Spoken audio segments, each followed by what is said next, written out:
it on YouTube. I'm just looking at his CV, and he's got an impressive number of exhibitions.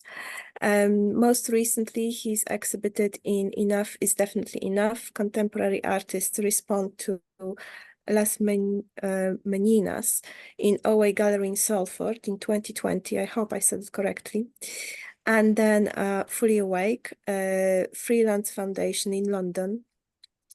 Also in Berlin at Inner Landscapes and Intersection in Huddersfield in 2019. He was longlisted for the Contemporary British Painting Prize back in 2019, and he's also presented papers at the Royal West of England Academy in Bristol, and also in Royal Academy of Arts in London. And at this point, I'm just going to leave it to Brendan. I'll pass it on. Thank you so much. Thank you, Karazina. I'll just share my screen.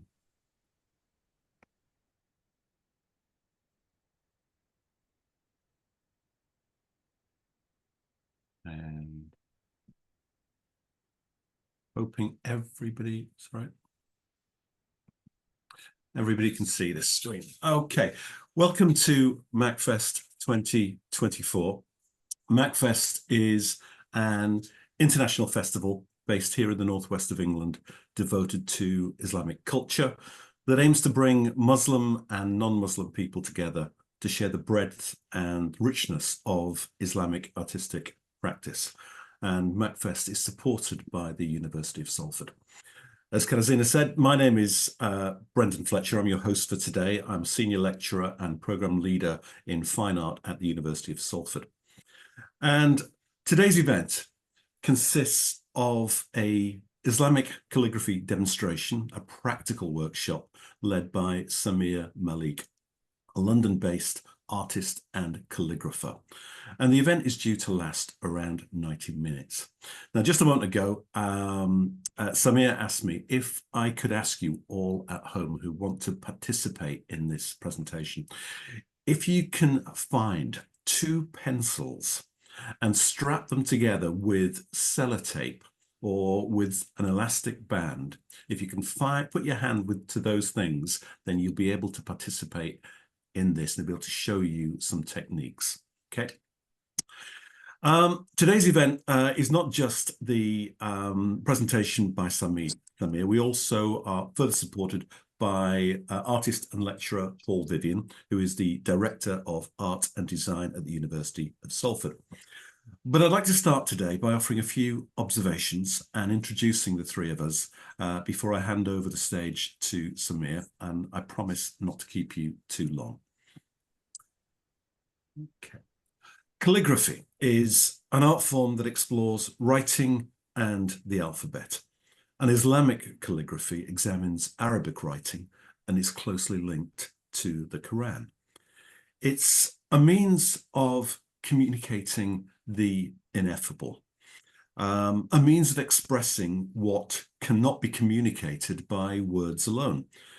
And calligraphy, in its union of form and shape, re-articulates the words with additional or renewed meaning and significance. It's an art form that is at once abstract in character and at once readily and easily intelligible. At least it is for those who can read it. And I need to confess to you all now, I cannot read the text. I have no Arabic, and I'm left to dwell on the colour, the tone, the form, and the aesthetic character. And then if I want to dive into that work, I need to undertake further research to unlock the mysteries of the text and the context and the significance of the work. And what I've got to say is it more than rewards the effort required. And in these last 2 examples by Samir, you've got some fabulous work. In preparation for today's event, Samir and Paul and I have met a couple of times to discuss art and drawing and painting and calligraphy and abstraction, and indeed our own personal journeys into becoming practicing artists. And we discovered a great deal about each other, and we were both surprised and indeed comforted, I think, to find that many of our ideas and indeed our experiences aligned with one another. Samir has been on a surprising journey in becoming, or in achieving his goal of becoming a practicing artist. And indeed, I'll leave it to him to tell you his story because he's a wonderful raconteur. But it has involved overcoming parental and societal pressures, a career in medical practice, a Damascene moment of epiphany in Syria, and the development of a body of work which is both rich and dynamic, and which is, and I use a word which is seldom used in art circles and art criticism these days, I think it's beautiful. And it's not only beautiful, it is critically engaged, and it's wonderful stuff. We're also here with Paul Vivian, colleague from the University of Salford. Paul Vivian studied painting at Chelsea School of Art before moving on to Norwich School of Art to complete his MA. And his practice over many years has involved painting, sculpture, installation, and more recently, film and video works. And his latest work, pictured here on the right, involves Paul journeying into the sites of Paleolithic standing stones across the UK and making field recordings using contact microphones of the sounds emanating from the stones themselves. It's an absolutely intriguing and highly conceptualized practice, well worth taking a further look. My own practice is as an abstract painter. I studied first in Hull and then for an MA in Manchester, and I make small-scale abstract paintings that attempt to explore the ambiguity of images. I'm fascinated by the way that forms and signifiers can suggest and embed ideas into their visual vocabulary. Now, in conversation in recent weeks, the three of us have found so many points of reference and intersection in our approaches to art, and indeed that journey of becoming an artist. And I hope over the course of the next 90 minutes or so, we'll be able to tease out some of these correspondences. Okay, but I'm going to start today by asking Samir to introduce himself and tell us a little bit about his journey of becoming an artist, and to talk us through a workshop demonstration on the art of Islamic calligraphy. Once Samir has finished around 3 o'clock, I'm going to pull in Paul for a little discussion and a few observations about that presentation, and then we'll invite questions from the audience here today. If you do have a question during Samir's presentation, you can put that into the chat. If we can pass that on to Samir immediately without disrupting him, then we'll do so. If not, we'll leave that. We'll gather those together and raise them at the end. So with no further ado, I'm going to close this share and hand over you to Samir Malik. Thank you very much indeed.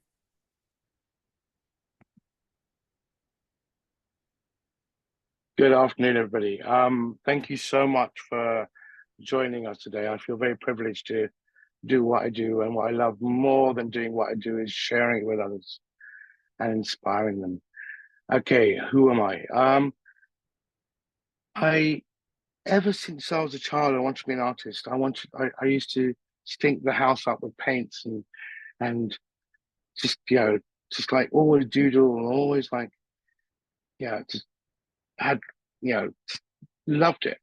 But my father had other ideas. So when I was about 7, my father threw away all my art gear and told me that I'll be a doctor, a lawyer, an accountant, or engineer, like a nice job rather than just being an artist. And so I ended up studying medicine. I practiced medicine. I moved to Germany where I practiced it. And while I was in Germany, living in Munich, I painted and I explored and I met loads of other artists. In Germany at the time in Munich, I looked very exotic. Most people with my skin color and accent weren't working in big jobs. And so everybody, all the Brazilians thought I was Brazilian, all the Italians thought I was Italian. And so I met loads of the different communities that come from all over the world. And through them, got in contact with loads of the artists from those communities and just explored, played. after 10 years in Germany, I thought, okay, I've done my bit. My father should be happy. And I gave it all away and I moved to Damascus to go and find myself. And while I was there, my sister, who was living there at the time, she was studying Arabic, said, mentioned there was a course for calligraphy at the university. And from my first lesson, I thought, this is what I want to do for the rest of my life. I just loved it. It was just like, I did it really badly, but it was it brought out so much joy and so much stillness in my heart that I thought, this is what I want to do for the rest of my life. And I've been doing it ever since. That was over 2 decades ago. And so after a year at university in Damascus, I came back to Europe and I carried on exploring and playing and doing other jobs on the side to pay the rent and put food on the table. But I just loved the calligraphy and got to the point where I started sharing and people started noticing. And so my whole skill set developed through practice, through doing it badly and through exploring and through trying to be authentic in my self-expression. I mixed up lots of different disciplines. I started playing with form. And my first exhibition I had was in London. And it was lots of Arabs came and they said to me, Yani, it's very nice, it's very beautiful, but it's all wrong. And I took that as a compliment because they could recognize it, they could read it, they appreciated that it's beautiful, even if it contradicted their norms. So for me, that was like a little badge of approval. When I finished in Damascus, my teacher asked me, what do you want to do for the rest of your life? And I said, I want to change calligraphy in the world forever. I want to, make it accessible, make it easy, make it, beautiful and different. And I realized with my first exhibition, I'd taken a big step in that direction. So since then, I've been working, developing my style. They've actually named it officially Maliki style after me. And I just get to explore and play. I worked with embassies all over the world. I worked with royalty, had the privilege of the Queen commissioning works for mine, and have it hanging from Mecca to Jerusalem, to Texas, to Sydney, Australia. And I just love it. I just, and I'm just, people get upset with me very often because after a whole long day's work, I'm very relaxed and very happy. And, they're like, you should be tired after working. But, I love what I do. And because I do it daily, it just doesn't feel like work. And part of my commitment to teaching is getting others to actually find what they love doing to share with the world. And if everyone's doing what they love doing, the world will be a great place. So I'm going to share some. Brendan gratefully shared, some works of mine. You got to see it. I'm going to switch the camera over to show you a little presentation. This is my desk at my studio. So there we are. Okay. So that's what one Brendan showed. It's it says love, but I deconstructed it, took all the words apart in Arabic and added geometry and colors and forms. A lot of my work involves geometry I've done with pencil, paper, and inks. With photography, I'm an avid photographer, and I love shape, form, colors. So I mix them all together using Photoshop. That's classically my work, ink. You can see the Maliki style there with the colors, with the forms, we mixed together. That says God, love of God, love. Lots of my work is an exploration of what it means to be human. What does God mean? What does love mean? Who are we in this whole grand scheme of things? So you can see there, lots of work with inks, lots of work with paint. Show you some more. I've done work in mosques, I've done work in synagogues, I've done work in churches. Lots of digital work I've started doing. The digital involves first doing on pen and paper with ink, and then scanning it and playing with it and exploring. That says light, truth, for example. Design work, I've done work for Liverpool. Welcome to Liverpool, that reads. That was for the Yemeni community in Liverpool a few years ago. Lots of digital work. So here we come to the tools. Now, as Brendan greatly mentioned, if you get two pens together, we'll just crouch my phone steady. Excuse me. Phone just dropped. If you get two pens together and align them, and just get some tape or a band or something, wrap it around so they're aligned. I'm going to teach you how to get started with Arabic calligraphy in a way that my teacher taught me. So when I was in Damascus, my teacher, the first lesson, she said, if there's one thing, if you do it really, really well, you can do anything in Arabic calligraphy. Now, classically, we use bamboo reed pens, and you notice that the angle is there.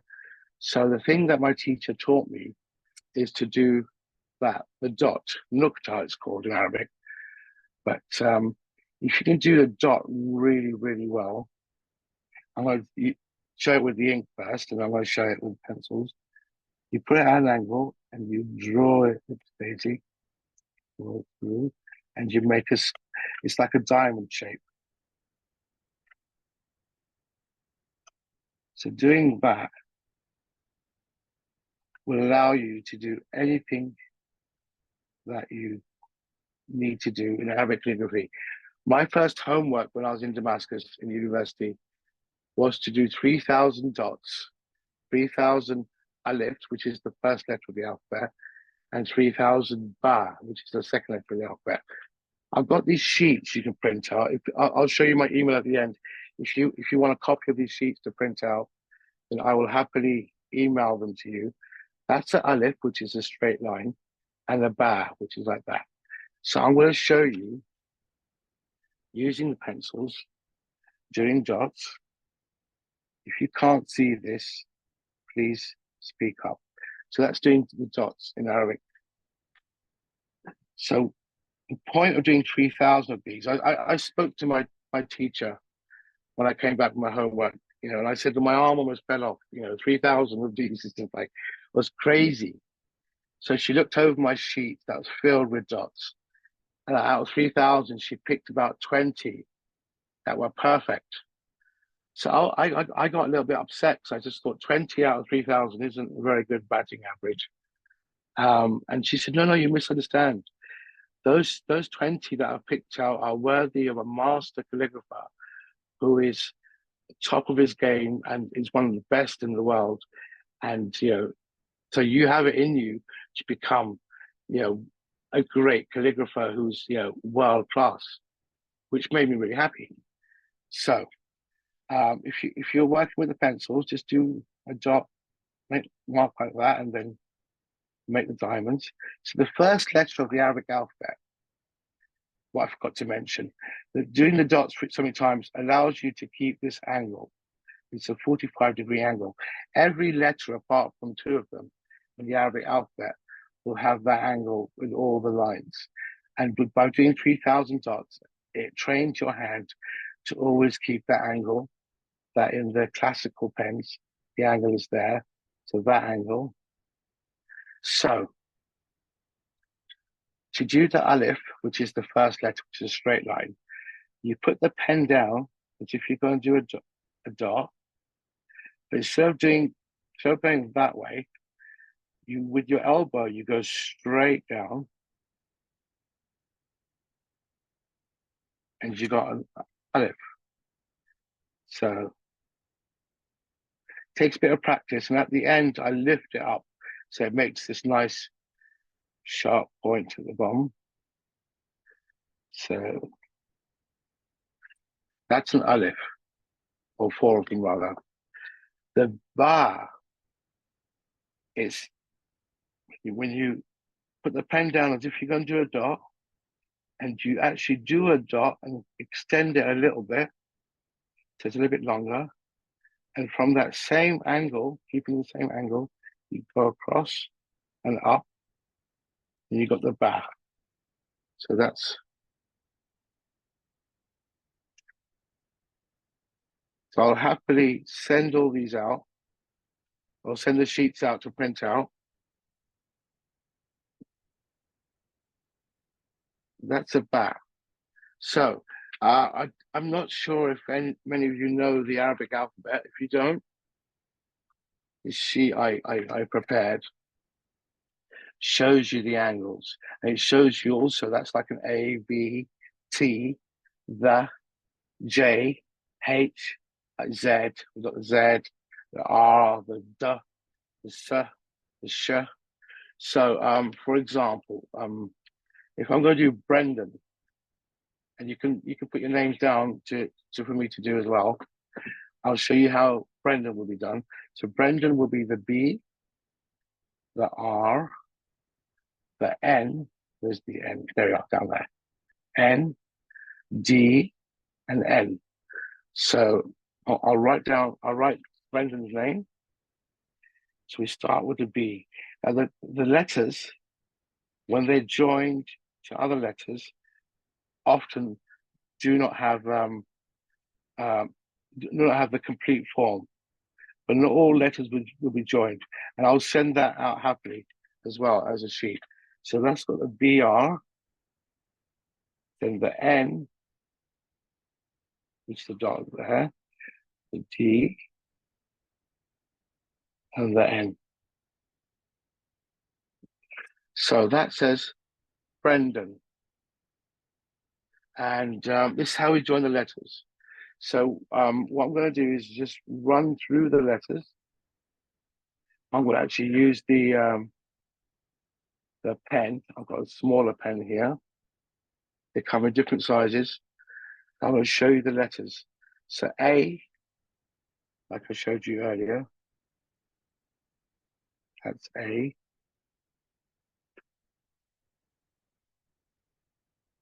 B. Now, I don't know if you heard that sound. I was thinking, oops, the pen split. The other one.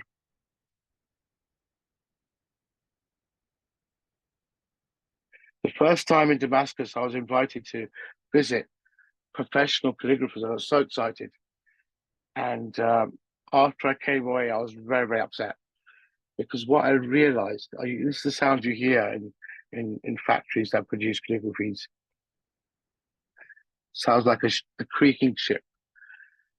What they actually do, the reason I was upset is because they'll do a B, and then part of the ink will go off, so then they'll get some more ink and they'll color it in. And I went there looking for massive revelations about being an amazing artist and calligrapher. And when I got there, I realized that I've been coloring in since I was 4 years old. So actually, I'm fully qualified to be a calligrapher of the classical styles. That's the B. So B also has a dot. Then we'll have the T. The Arabic alphabet deviates slightly from the English or European scripts. The T is the same form with 2 dots above. Then you have the Ha and the J. Many, I'm just going to take the sheet away so I get the one underneath. Many Arabic letters share form. So we've got the Ha, which is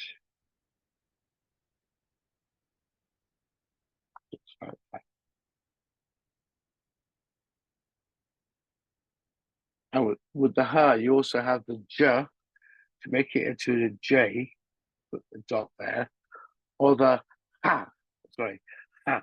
My throat's a bit, but it's like the KH sound. You put the dot above. So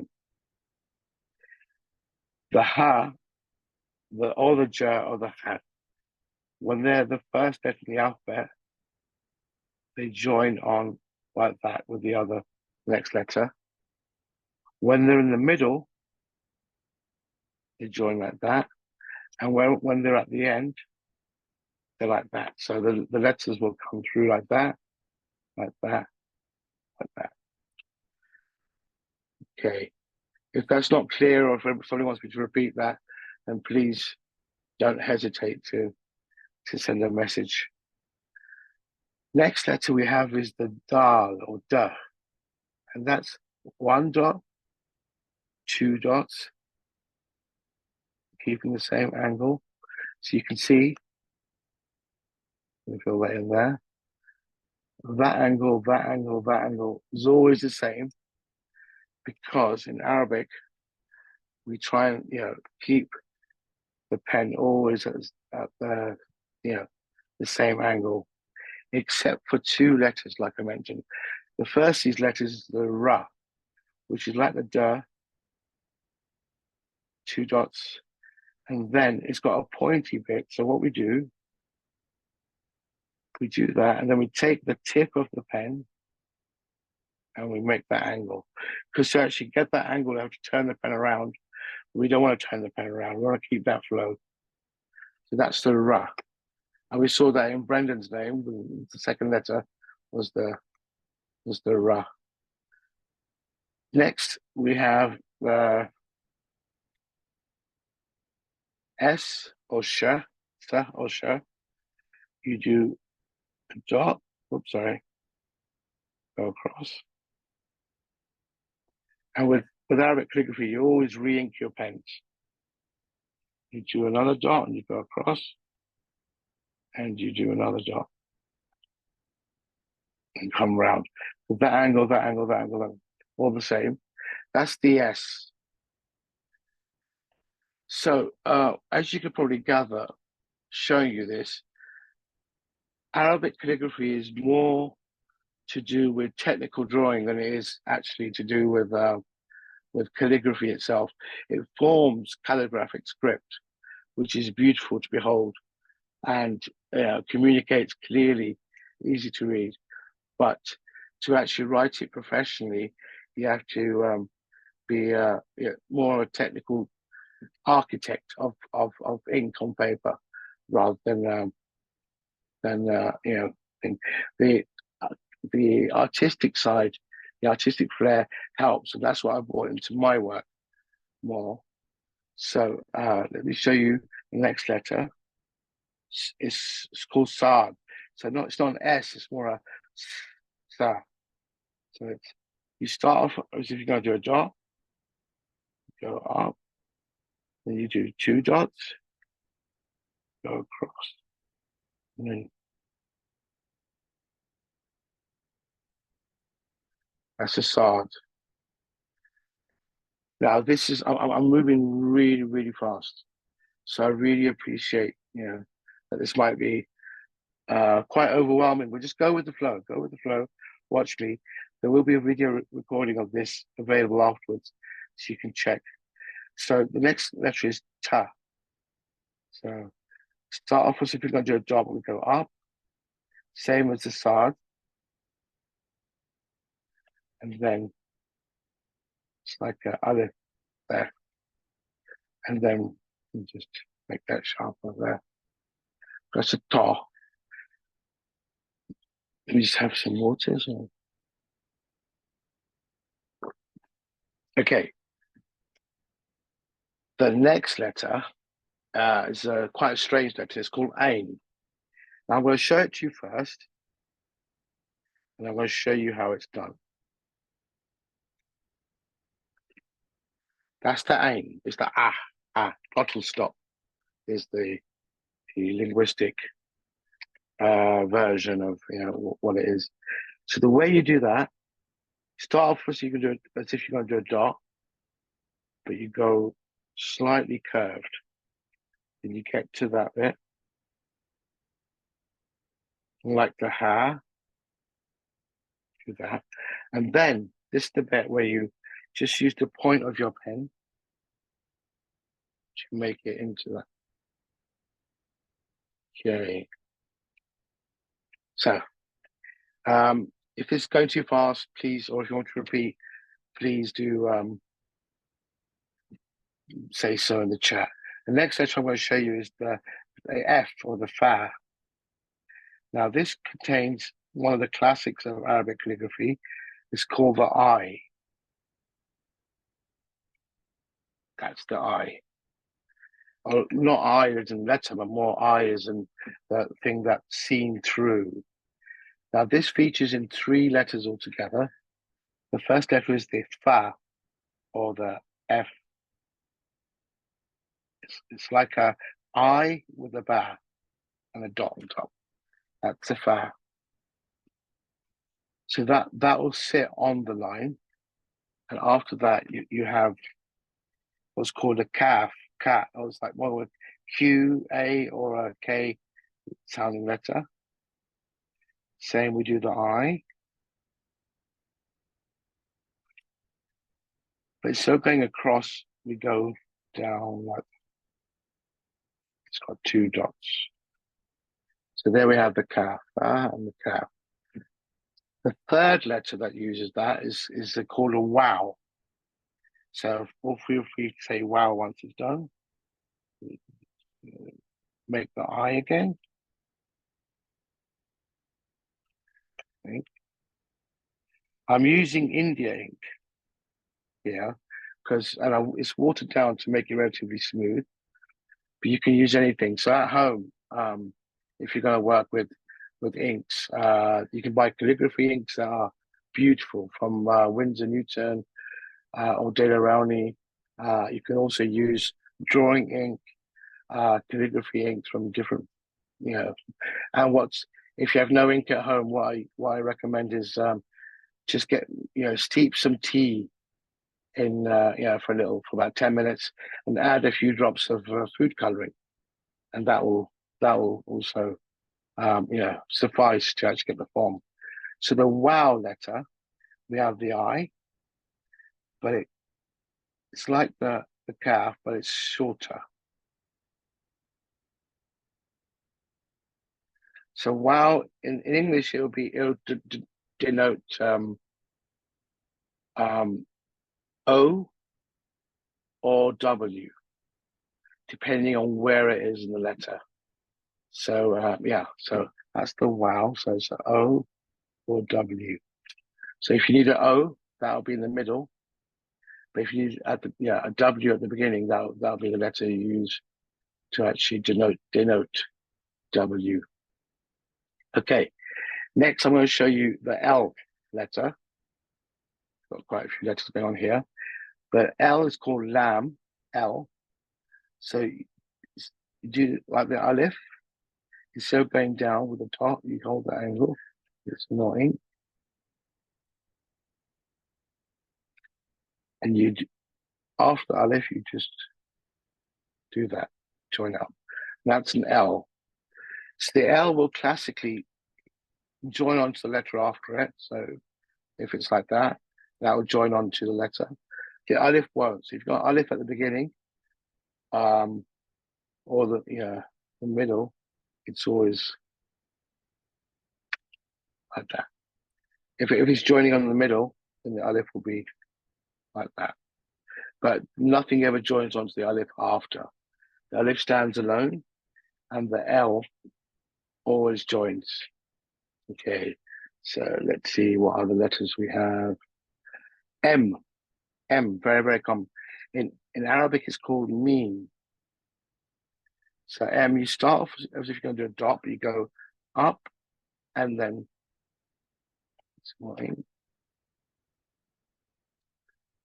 so it's like an I, kind of like the I from the wow or the fa or the ka, but then it's quite short, and then so one thing I'll point out is when you hold all pen always at the angle, you get these, it's like crossover points where it's as if the letter folds in itself. And that's one of the beauties, because when these scripts were developed, Islamic art, calligraphy, as well as geometry and arabesque and other forms, were supposed to hint at what the eyes cannot see, but the heart knows about the heavenly realms. So it gives a hint at that things are hidden, but there's a beauty or a space behind, and that's where this crossover point comes in. You can see it there, for example, or even there, kind of not so much, but it's still there. And that's the point of holding the pen always at that angle. What other letters do we have? N. So let's do an N. So N classically, it's called noon in Arabic. It's like that. It's very similar to the Saad. It's very similar to the Sin. It's the same form, but it's with a dot there.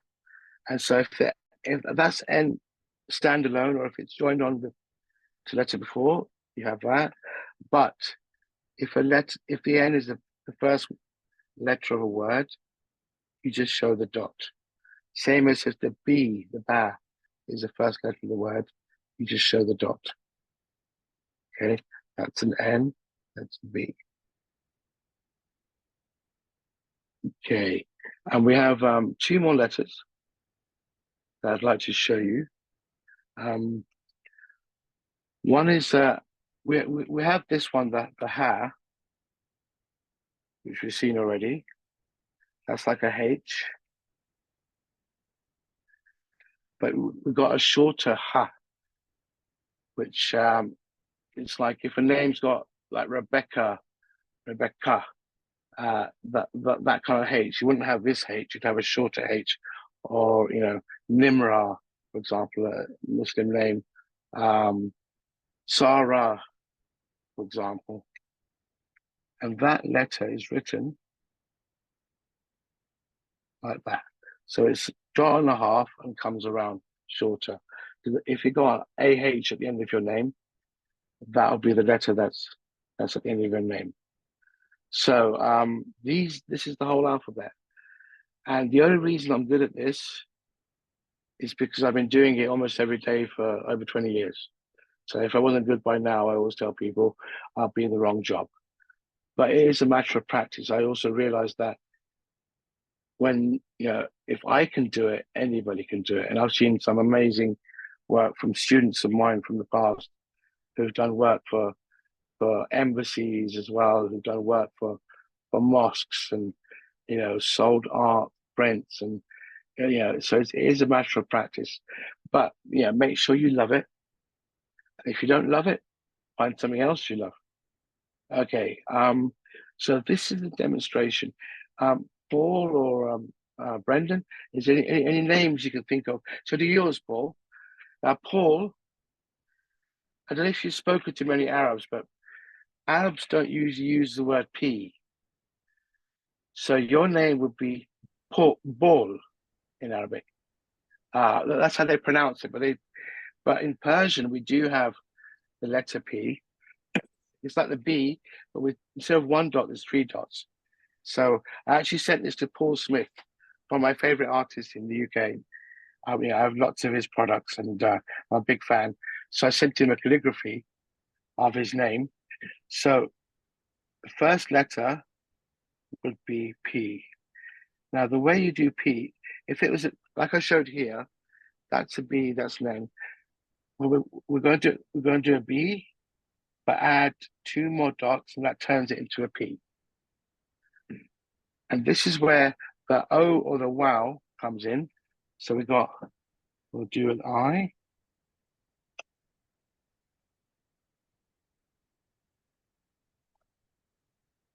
We've got paw. Now, the wow or the O never joins onto the letter after it. You always have a space. So we're going to do the L afterwards. So we have, so there's your name, Paul. Yeah, so it's great. Now, I've shown you with these pens. What I'd like to do is show you with my favorite pens. Now, I have, you know, the whole collection of these many times over. They're called automatic pens. They're made in the UK since over 300 years, handmade. They carry the ink, and that's where a lot of my work, you'll see that the colors come pretty through. Samir, Yes. somebody requested their name to be written, Jürgen, if you could try Jürgen. before Yeah, you of course. Thank you. Yeah. So I'll do Jürgen. Let me get another piece of paper. Okay, so Jürgen, it's pronounced Jürgen, even though it's got a J, because I'm assuming it's German or North European. So the J is comes out as a Y, you could say.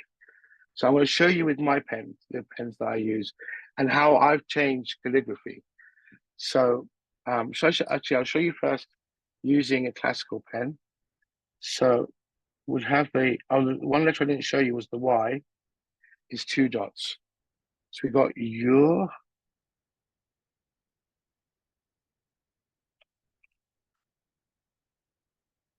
easy, get a bit messy, your, and now the G sound will be the ain.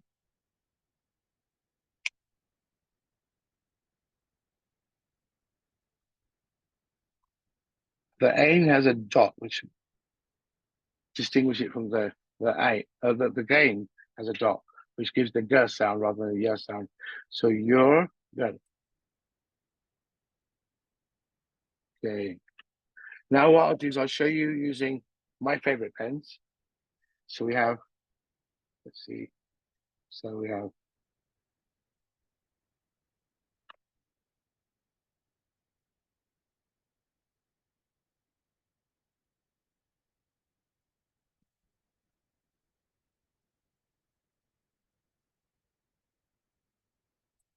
oops a daisy.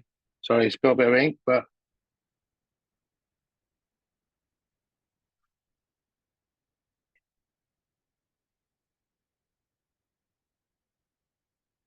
you're a bit messed up, but you get the idea. So these pens, when I use different colored inks, the inks will mix within the inside of the pen. Thank you, Jürgen. You're very welcome. So they'll mix within the ink, and that allows you to play, explore with things to get like here the different colors streaming through, or even the darker one that says God, that has red ink, black ink, and gold, for example. Not that one, okay. But even here, you can see the very faint lines. But if the colors all mixing. So this, they're called automatic pens. If you want to explore or play with them, I highly recommend them. They do get messy sometimes, which is half the fun, I think, of being an artist. And you come in all different shapes and sizes.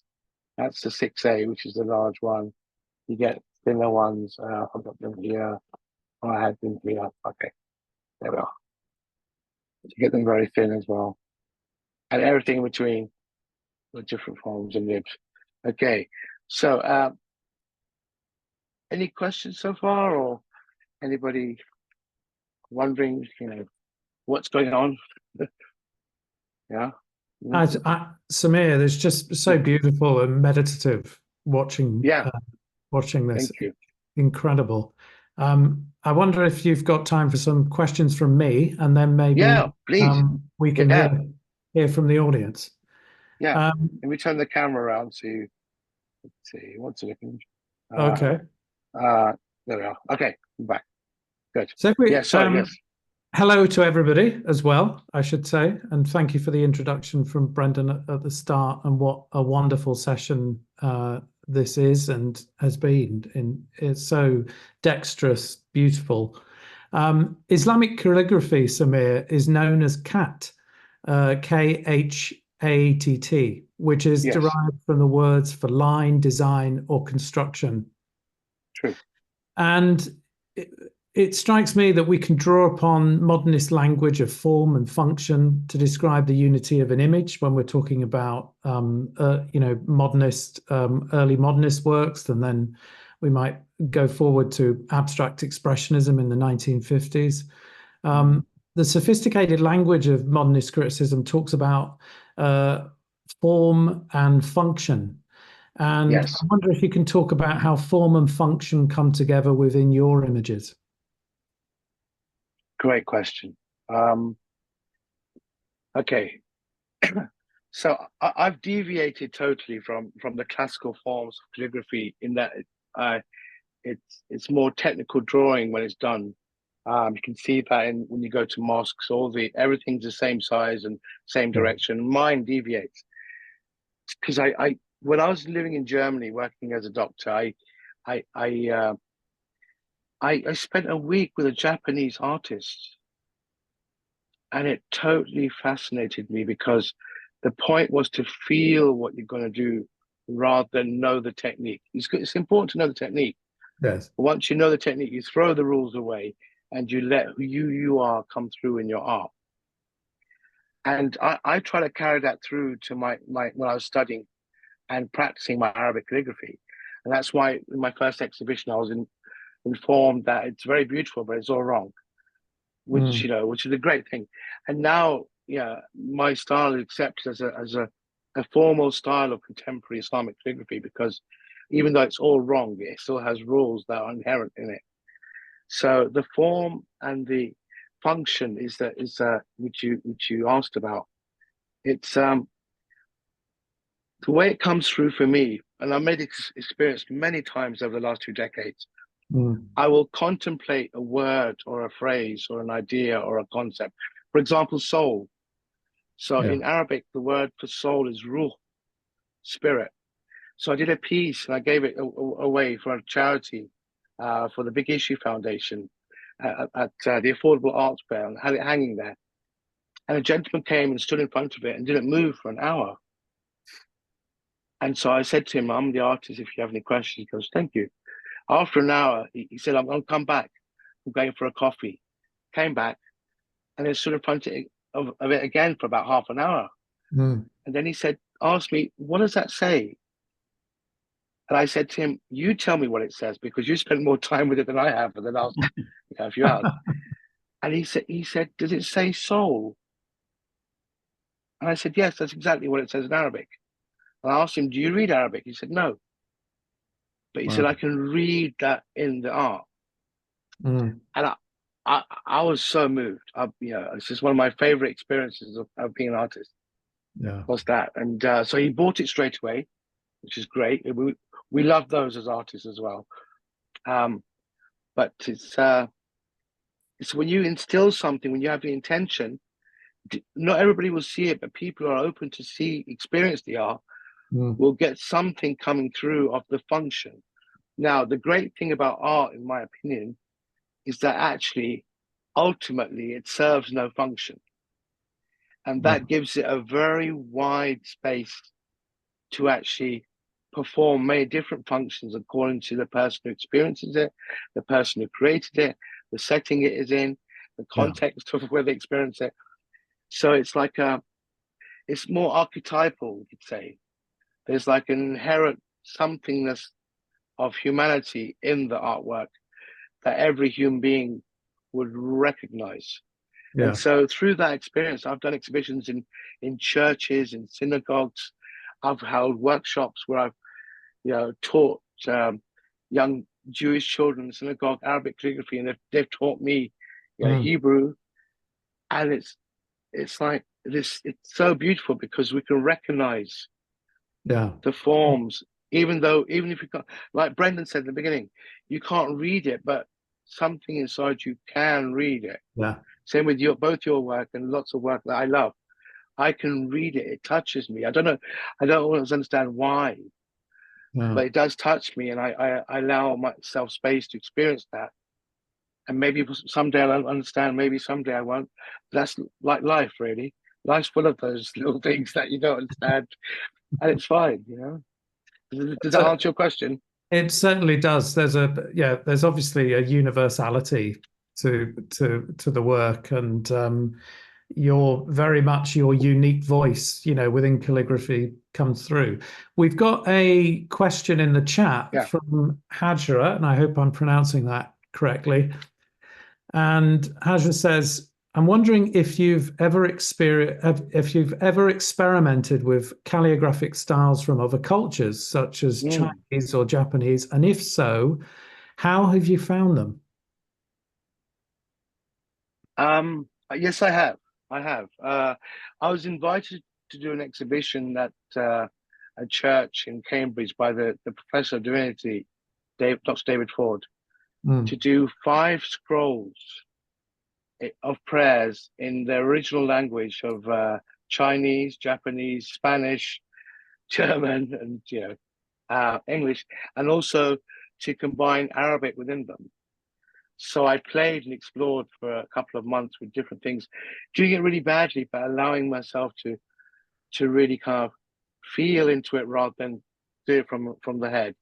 I went to a few masters or celebrated artists who practice these scripts to just learn from their being as well.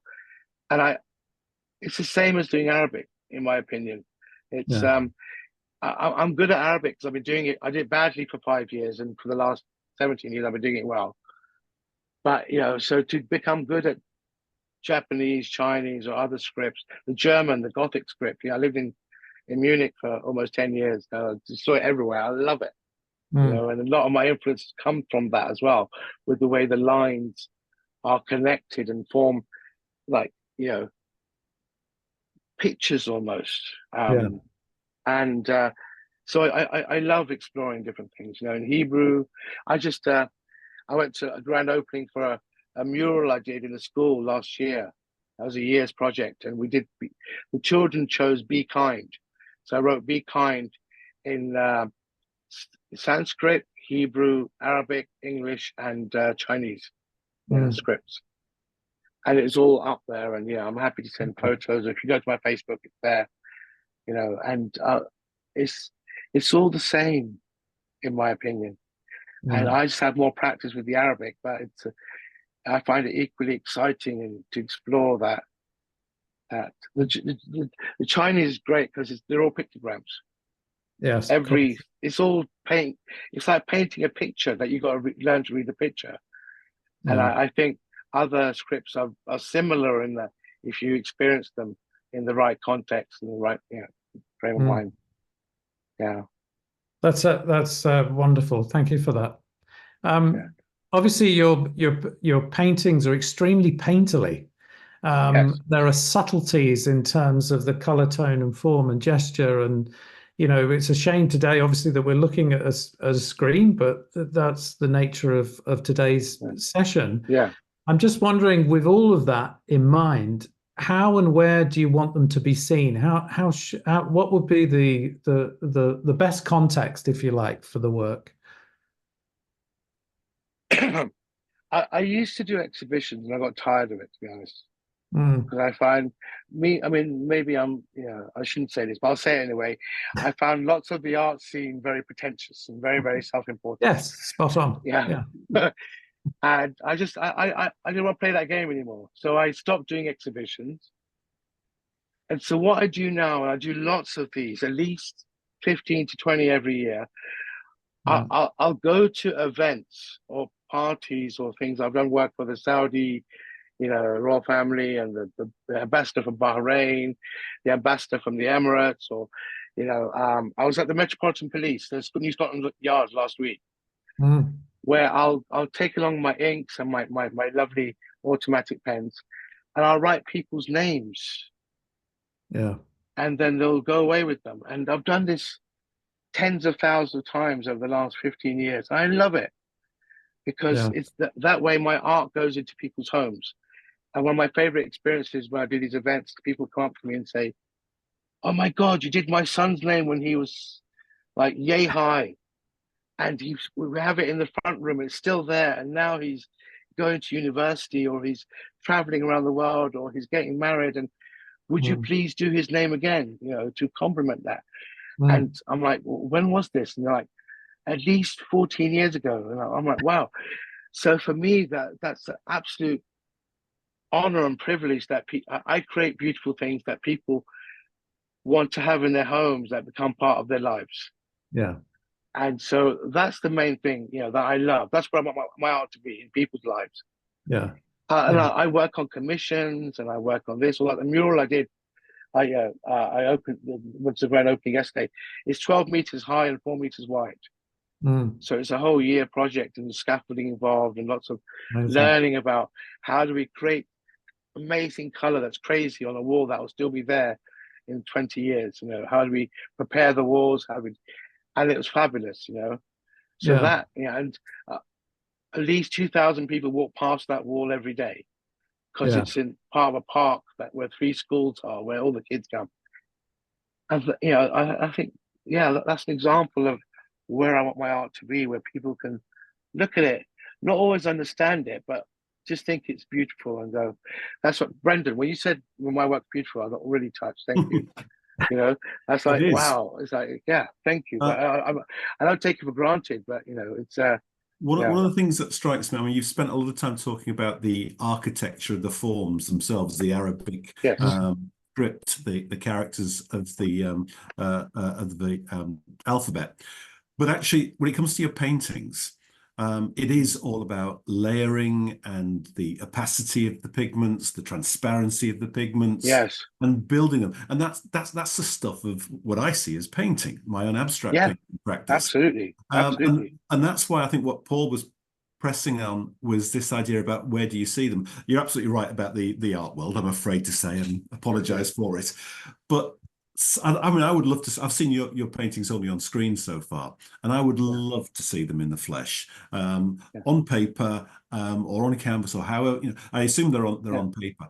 I'd love to see how the ink sits on that paper. Yeah. I'd love to see the richness of the colors, the textures, the tones, and because that's what gives life to painting. Yeah. Because there's something physical and material about it when you see it in the flesh. It's a difference from seeing a picture of a painting on screen or in a book and then being face to face with it in a gallery or a museum. I guess that's where I think Paul was going at with that question, was just trying to find out how would you wish us to experience these paint? Because I'd love to see them in the flesh. I'd love to do it. After you've just said that, I'm thinking, I'm planning in my head which exhibitions to organize. One of the most beautiful compliments I ever got was from a German lady who's this must be about 20 years ago or something. I showed some work at some event, and she asked me, "Do you realize that you create ley lines with ink?" Now, ley lines are the grid that crosses over the world, that's measured, that like where the energy fluctuates, where you know, like all churches are built where ley lines cross because it's a place where the energy is very high. You can experience things that you wouldn't experience normally in everyday life. So when she said that, I understood it as, wow, you experience the world in a different way when you stand in front of my art and you're allowed to touch. I always encourage people to touch my art. You know, I'm not, you know, I'm like, okay, if it gets messed up, I'll just do it again. You know, I'm not attached to the art itself. I'm just attached to the pursuit of expressing myself, if that makes sense. Yeah. I mean, I am a bit precious about some pieces. I wouldn't let anyone, but most of the stuff is like, it's fine. It's okay. I trust the process. Yeah.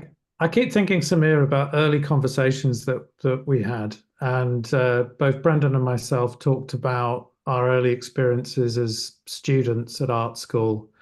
And you know, Brendan talked about, you know, his relationship to Islamic art, and I talked about my relationship to Islamic art, which was actually through seeing textiles and weaving Persian textiles. And of course, there isn't that translation.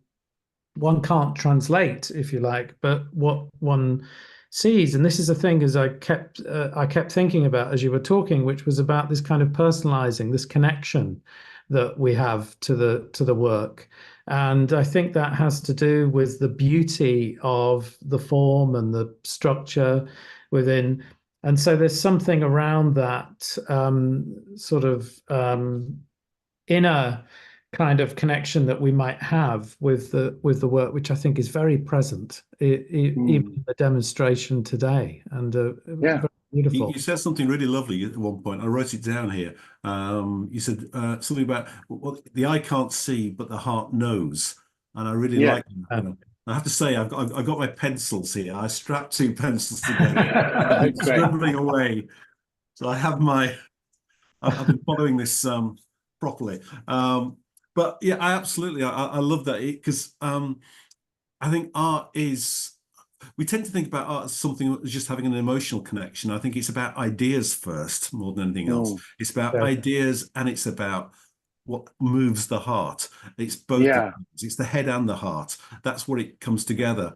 When I hear people talk about art saying it's just expressive, I think you're missing something really important. It's fundamentally, it's an aesthetic and a philosophical discipline, and it brings ideas, philosophical ideas, and it brings the way we feel about the world around us together. In some kind of unity. And I think what this does is the way it talks about calligraphy deals with text, and text is the words that give voice. But actually, it's about unpicking those words, that vocabulary, and giving it something else, giving it a little bit of that renewed meaning. And I think that's what makes these works so interesting. And your own, the color. The color is so seductive. It's enriching. It's got depth. That brings new life, as well as the formal arrangement. Yeah, definitely. Thank you. Yeah. I've always been fascinated by colors, and it's just the way they interact, the way they express something, the way we relate to them. So people ask me, why do you choose those colors? I'm like, I don't. The colors choose themselves. It's like, when I'm doing names, some events I'll do 1,000 names over the weekend, and people are like, how do you do that? I was like, I don't. I have the skill set, I have the tools, but I'm just a witness and allow that work to come through me rather than me create that work as well, which comes through practice. And like I said, doing it badly for 5 years allows you to do it well eventually. Anything you do badly for 5 years turns out well. Yeah.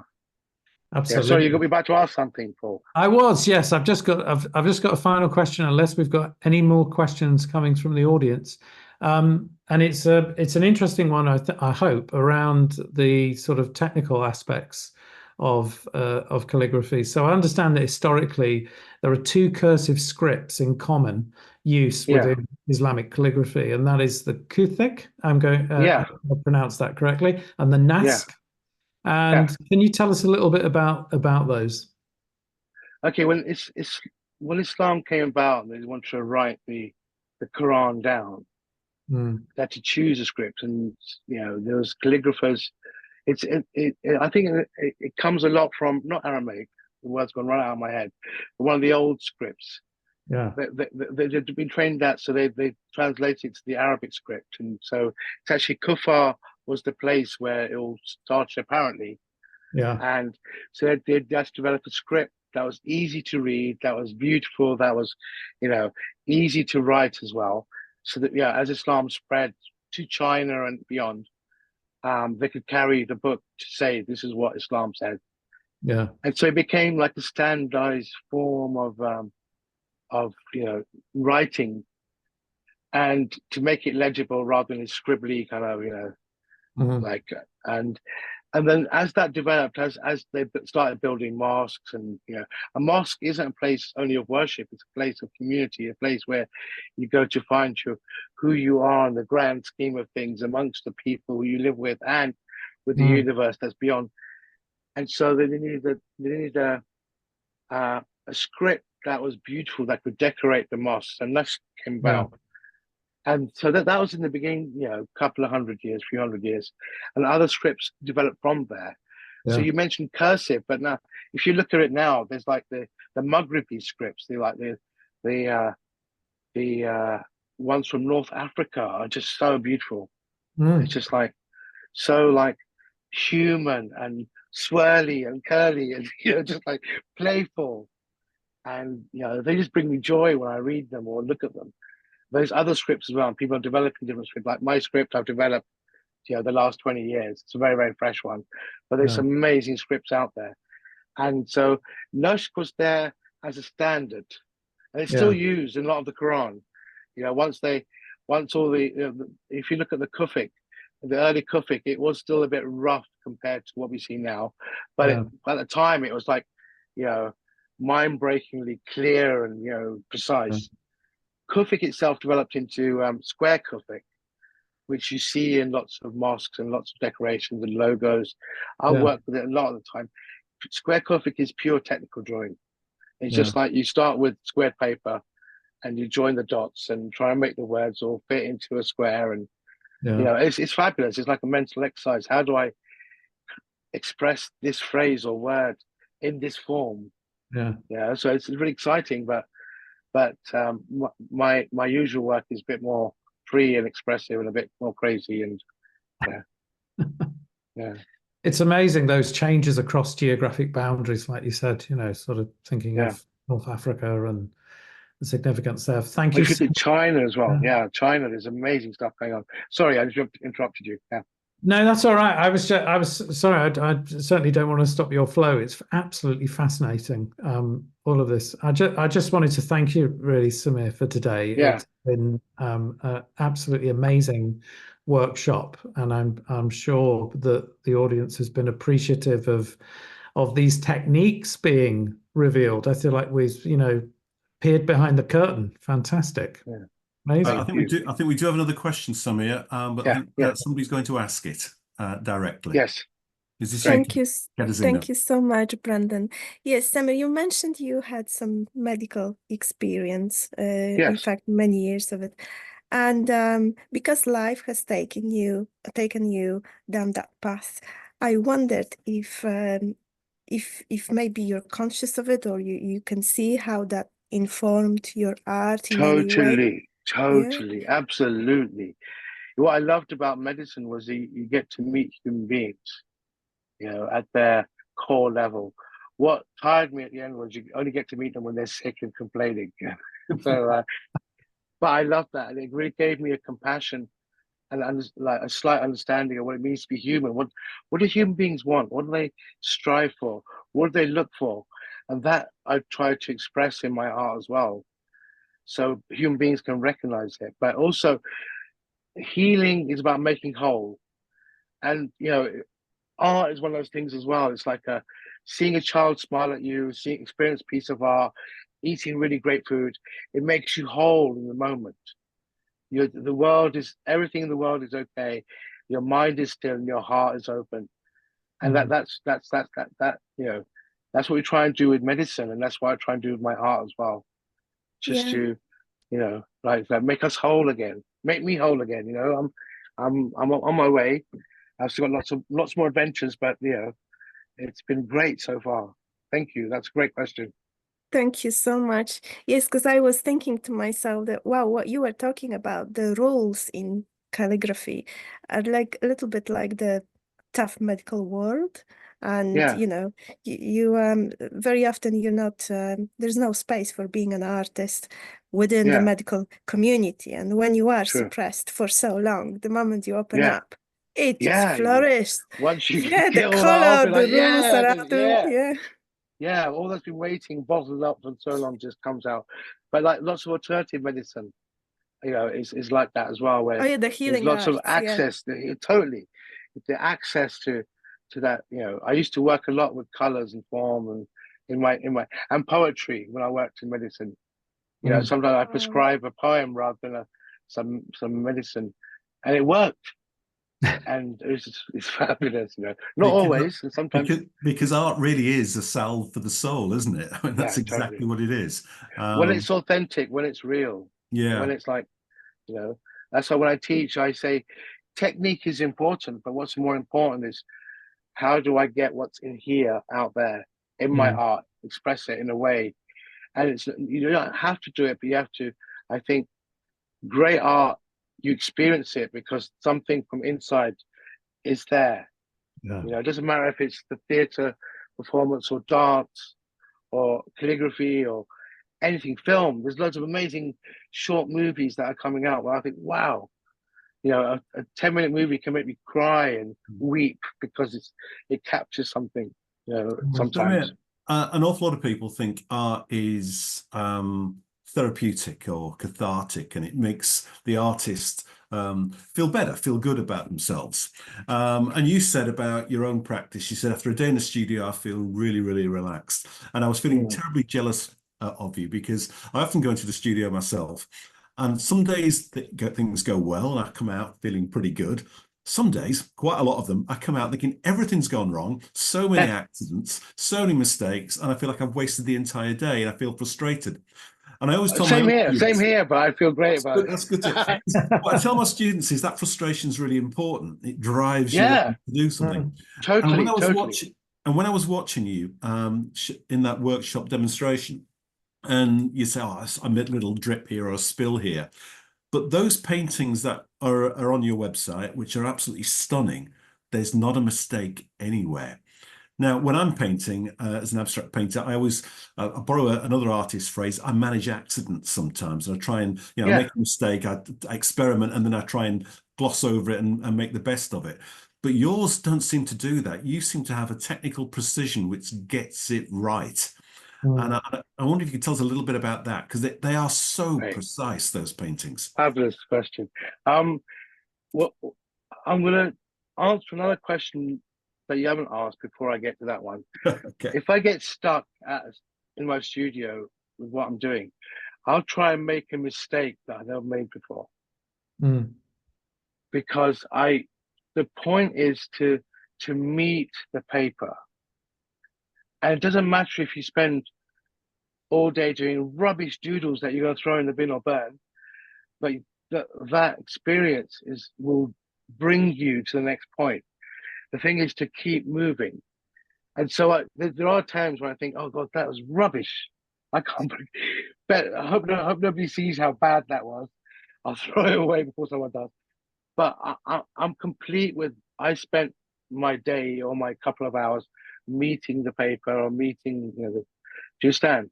Or when I work in Photoshop, I don't know if you've ever worked in Photoshop, but you have final version 1, final version 2, final version 3, up to final version 85, because they're all final version, but they're all good. But it's the same with my art. So when I do calligraphy, I did a commission recently, and it was to do a phrase from the Quran, and I did it 20 times. But my inspiration from that, Henri Cartier-Bresson, one of the most famous photographers, street photographers, I love his work. If you look at his the negative sheet, he'll have 32 photos and he'll pick one, and that one will become world famous. But he's got 32 others that he doesn't show anybody. And that's part of being an artist, is the process. And and lots of times things will be technically brilliant, but not authentic from here. And sometimes they'll be totally authentic, but technically not very good at all. And I'd rather so I kind of exploring to find where it's both a lot of the time. With names, it's easy. When you've done something again and again and again, you don't. If I think about it, I can't do it. But if I just let it come through me, so like I said, I did 1,000 names of people on A4 or A3 sheets with ink at an event recently. Cartier-Bresson was famous, of course, for not cropping his photographs, and what you see is what he saw through his viewfinder. It's and fabulous. That wonderfully direct relationship between his eye and his mind and the image that you're left with. My camera's lots of photographs to achieve that is no surprise, and fascinating. Totally. That's like what he experienced, what he is what he captured. That's why the main camera I use is an old Fuji X100. But it's like a rangefinder. I always use the optical viewfinder to play, explore, and capture that rather than looking at the screen. I switch the screen off, and then afterwards I look at it. Oh wow! Oh no! It's great. Excuse me.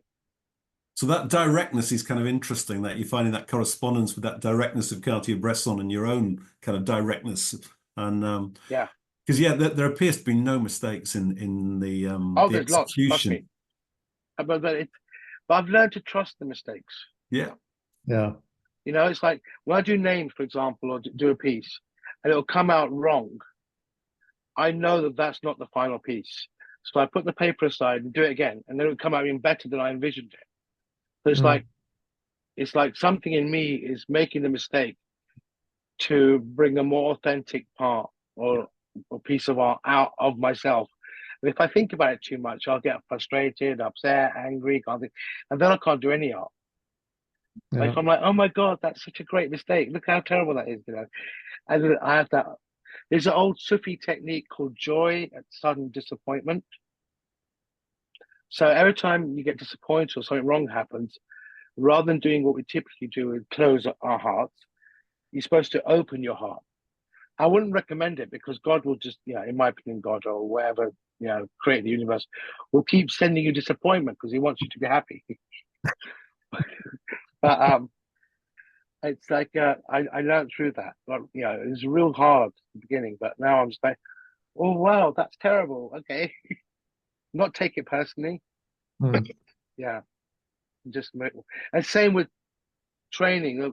Thank you to all the participants. I'm sorry I haven't had a chance to interact with you more, but when you practice this, if you like it, just go easy on yourself and be happy to make the mistakes and be happy to do it badly and to explore it and see, something in you will express itself in the art. And we need more artists. We need, the world's hungry for good artists. There's space for all of us. Yeah. Absolutely. Very, very true. Thank you Right. so much. Yeah. I was hoping we'd have some more questions from the audience. You've either been very, very patient or you feel Samir has answered a great deal already, but I'll just give it another minute or two to see if there are any further questions. Or any names. If you want me to do names, send them through and I'll do them. Yeah, because we've got 10 more minutes. And then, we have got 10 more minutes. Does anybody have a name they want? I was certainly thrilled and honoured to have my name Fatima, okay. written down. So Fatima just said, I'm going to use the thinner pen. And we've also got Cynthia as well. Fatima and Cynthia. Sims, is that SIMS, yeah? Yeah. Okay. You've got 3 now, Ida as well. That's right. Brilliant. Okay. So Fatima I saw first, then Sims and Ida. So Fatima, I'm going to do yours. So I'm going to do it out of order in the way I do it, okay? So and Fatima, you get the good pens. Yeah. They're so lovely to work with. It's just like, It is absolutely, as Paul was saying earlier, just watching the kind of dexterousness of the mark making is really wonderful. Thank you. Just comes from doing it so many times. And but I love it. You can tell it as well. No, the passion absolutely comes through.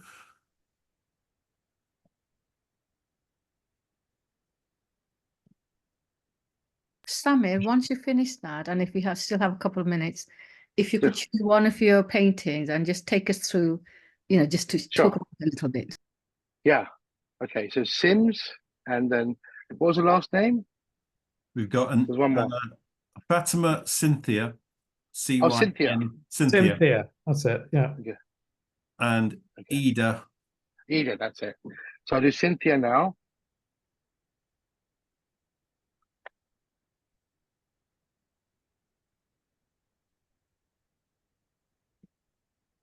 Oops. There we go. Whoops. So Sin. B. Yeah. And then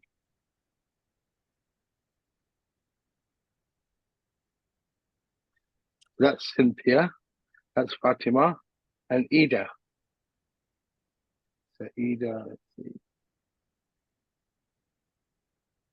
Samir, I wonder if you could later take photographs of the names of different people, send them to MACFEST, and then we can arrange for them to have it sent by email if people. So what I'll do then afterwards, I'll do them same, but do them on separate sheets, scan them and send them through. I'm happy to do that. Yeah. We have another name as well, Shireen as well, please, Samir. Okay. So that's Ida. And then Shireen, I'll do it like this, and then I'll do them all separately afterwards and send them. So let's see. So Shireen.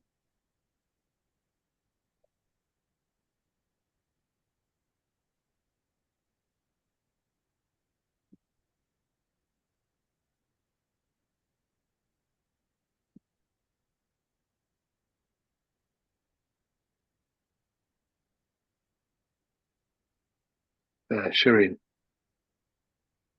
Oh, wonderful. That's really lovely. Good. And I'll do all those again, send through this afternoon. Okay, so you want to me to talk about one of my paintings? Yes. Choose one of your painting and just take us through about the calligraphy, the painting, Okay. little Let's see. artistic journey. That's probably a good one. Let's see. The one we showed first. Let's see, hold on.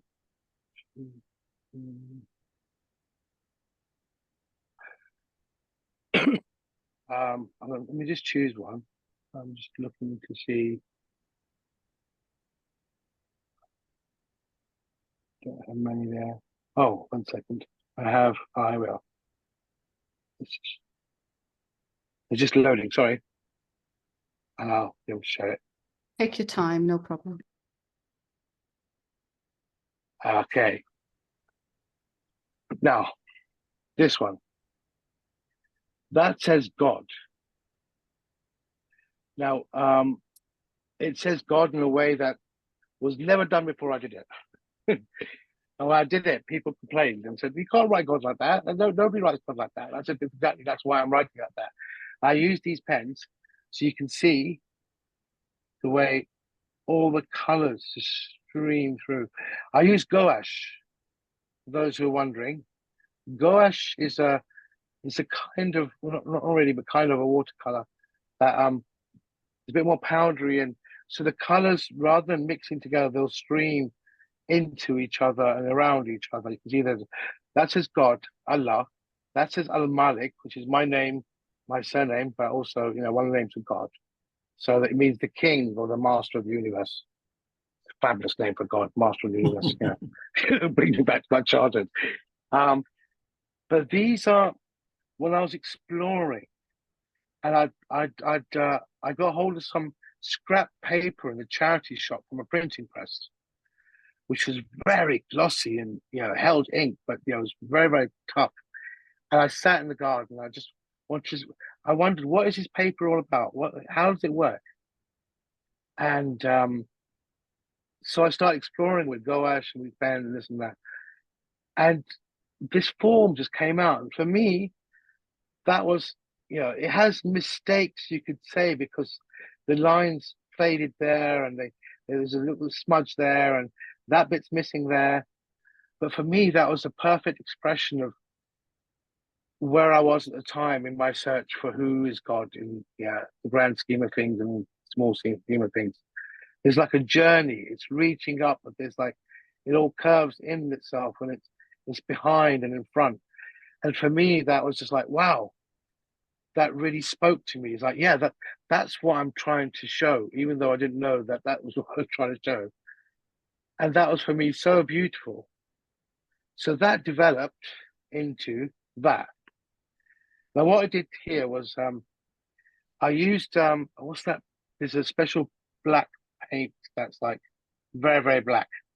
I can't remember what it's called now. It starts with V. But then here, I imagined that earlier piece was like everybody's trying to do that earlier piece. We're all trying to reach God. So I went a bit Jackson Pollock, and I got the 3 primary colors, and I mixed them in palettes to get all the different colors. And I just made a massive mess in the garden and splashed them, all over my clothes and all over everything and the shed. But that's a meter by a meter. And for me, that represented all the prayers and all the seeking and all everything that everybody has, all going towards this space that actually nobody can see with their eyes, but we all feel everything with our hearts. And as Muslims, we bow down to it at least 5 times a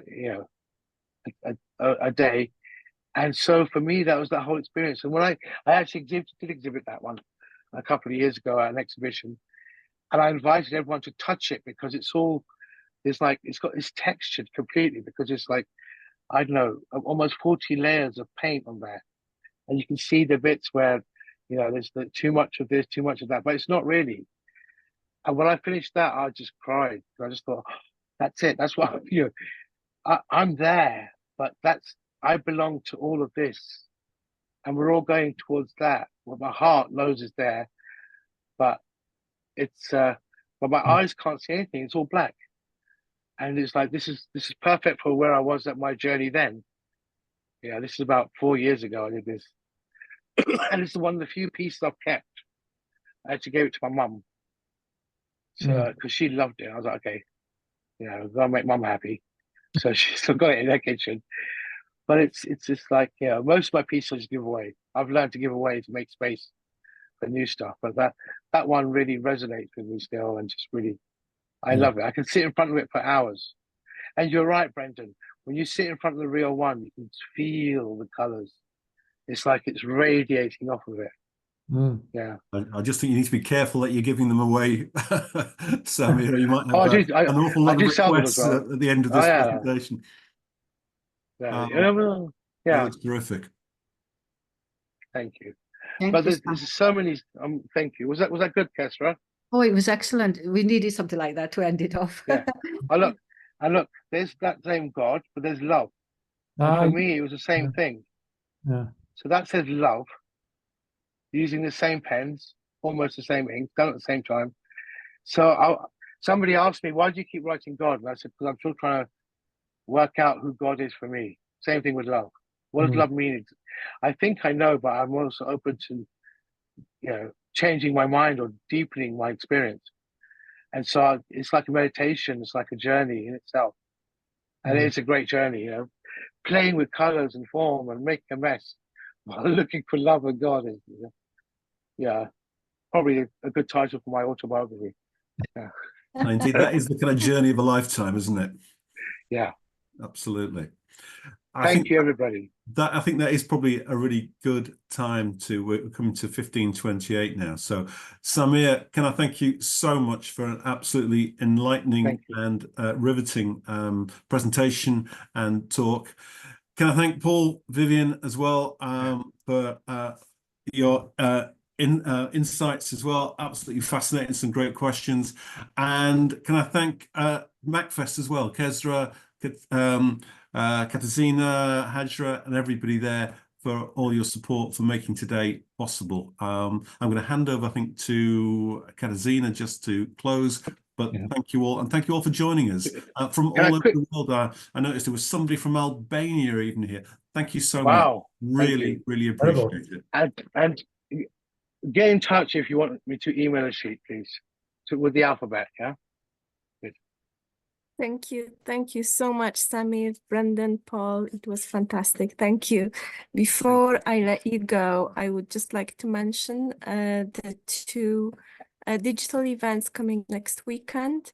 On that day, we've got comic books with David Hirsch, and then on Sunday we've got calligraphy, carpet weaving and miniature painting. And in the meantime, we also have Sunday in the morning a live event. It's Science Extravaganza at the Science and Industry Museum. And the tickets for that event are only available at the Science and Industry Museum. That's why it says unavailable on MACFEST Eventbrite. So thank you very much for today. And I hope to see you all on our next event. Thank you very much. God bless. Thank you. Bye. Thank you, everybody. That was terrific, all of you. Absolutely enriching event. Paul, Brendan, and Samir. Samir, you're so lucky having I am. enriching Just team. like, wow. And the Thank you, questions both are of you. amazing. We have got, if you like, guys, next Sunday, we've got Samara in the audience. Samara means she's a miniature painter. And we have a calligrapher, Asghar Ali from Pakistan, and a carpet person, three specialists, a real rich feast all the way from Pakistan. Fantastic. And then Saturday we have comics, comic writing or comic books in Arabic. Great. Wow. Okay, I'll be in touch. Thank you so much. Thank you, everyone.